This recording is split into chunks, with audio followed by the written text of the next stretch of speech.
Like I said before, I was born in Mozambique, Southeast Africa, and my father used to be a singer in Mozambique.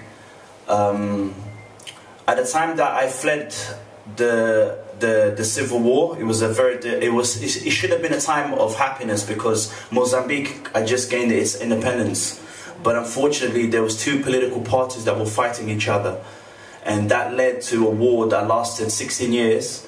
And over 2 million people died and more than 5 million people were displaced. So in order for us to survive, we had to run away to Lisbon. Now, growing up in Lisbon, there was a lot of racism there. I was the only black boy in the school, and I was constantly getting into fights with other Caucasian students. And teachers would also treat me different. Teachers, I remember my sister's only 6 years older than me. She still remembers when teachers would tell her that African people were only 3/4 human being. So it wasn't empowering to be a black boy in Portugal because you wouldn't learn about your history through education at school. If anything, you'd feel quite disappointed that you were who you were because there was nothing around that would empower you.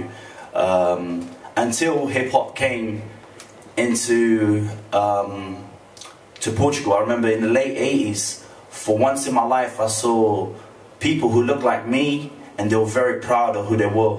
They wore big African pendants similar to what Paradise was wearing today.